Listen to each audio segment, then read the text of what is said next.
You probably think you know Taylor Swift. The blonde hair, the red lipstick, the breakup songs. But what if I told you that everything you think you know is just the surface? What if I told you there's a secret blueprint behind her success that nobody talks about? In the next few minutes, I'm going to reveal how a 16-year-old country singer from Pennsylvania built a billion-dollar empire and became the most powerful woman in music history. This isn't just another celebrity story. This is about how one person rewrote the rules of an entire industry. And the crazy part? She did it while everyone was watching, but nobody really noticed what was happening until it was too late. Think about this for a second. Taylor Swift has done something that no other artist in history has accomplished. She owns her own music. She controls her own narrative. She has an army of fans so loyal they'll crash entire websites just to buy her concert tickets. But here's what's really wild. She didn't start out with any of these advantages. In fact, the music industry tried to stop her at every turn. So how did she do it? How did a teenage girl from a Christmas tree farm become more powerful than the record labels that tried to control her? That's what we're about to uncover. The story starts in 2006. Taylor was just 16 years old, sitting in a small office at Big Machine Records in Nashville. The label's owner, Scott Borchetta, had just offered her a record deal. But here's where things get interesting. Most young artists would have signed anything just to get their shot at fame. Not Taylor. She sat there with her parents and asked questions that most teenagers wouldn't even think about. Questions about ownership. Questions about creative control. Questions about her future. Looking back now, it's almost like she could see 10 years into the future. But there was one specific clause she fought for that would change everything. And when you hear what it was, you'll understand why the music industry never saw her coming. But to really understand what happened, we need to go back even further. Taylor Allison Swift was born on December 13th, 1989, in Reading, Pennsylvania. Her family wasn't poor, but they weren't music industry insiders either. Her dad worked in finance. Her mom was a homemaker. They lived on a Christmas tree farm, which sounds like something out of a storybook, but it was just normal life for them. When Taylor was 10 years old, she started performing at local events, karaoke contests, festivals, fairs, anywhere that would let her sing. But she wasn't just another kid with a dream. She was strategic about it. She studied the industry. She learned about publishing rights and record deals while other kids her age were learning algebra. Here's a story that nobody tells. When Taylor was 12, she wrote a 350-page novel. Not a diary, not a collection of poems. A full novel. She never published it, never even showed it to anyone except her mom.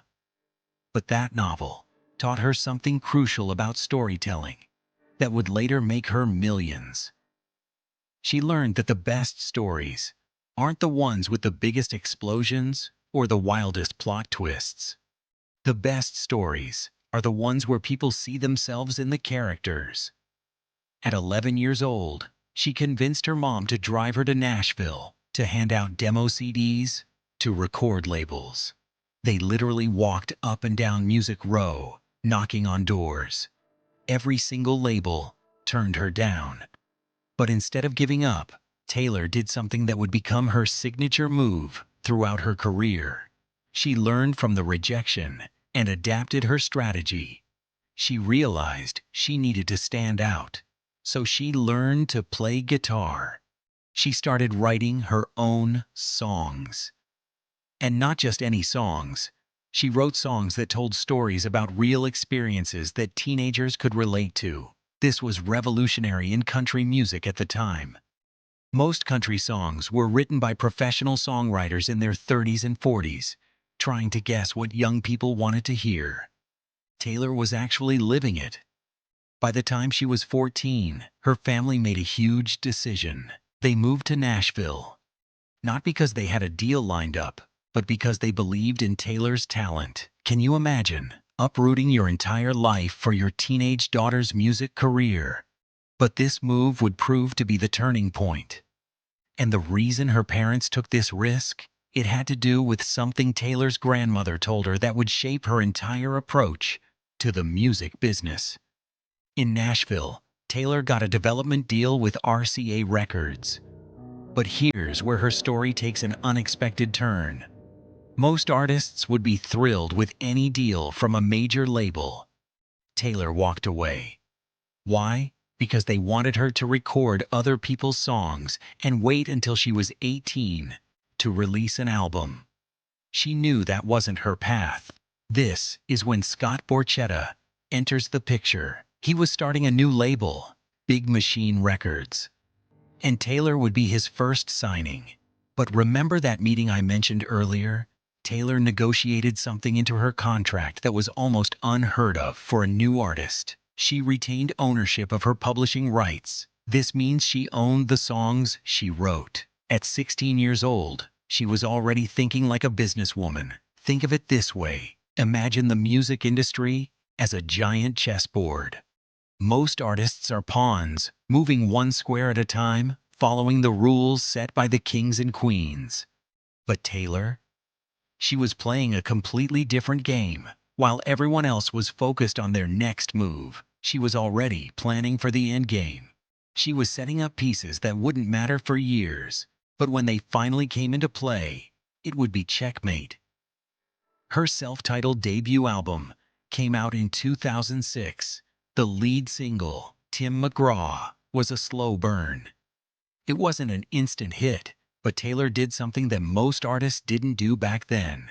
She personally reached out to fans on MySpace. Yes, MySpace. She would spend hours every day messaging fans, thanking them for their support, learning their names, remembering their stories. This wasn't just social media marketing. This was relationship building.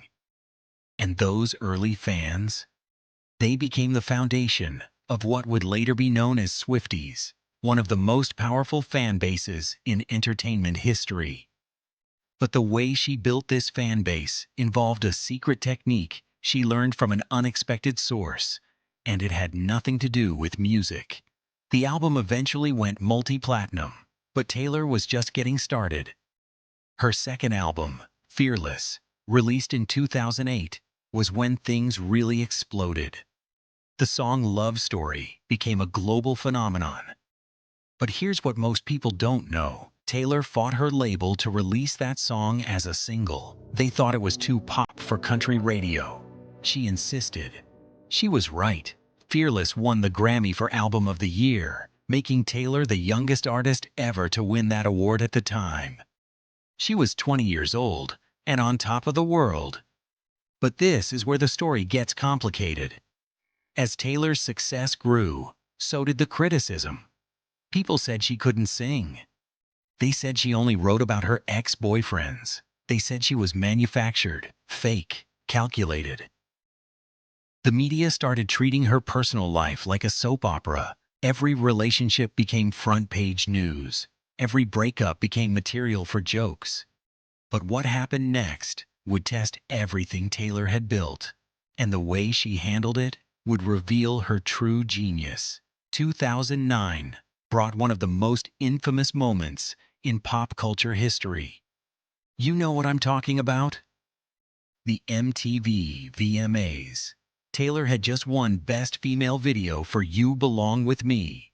She was 19 years old, standing on that stage, holding her first VMA, and then Kanye West jumped on stage, grabbed the microphone, and said those famous words, "I'ma let you finish," but Beyoncé had one of the best videos of all time.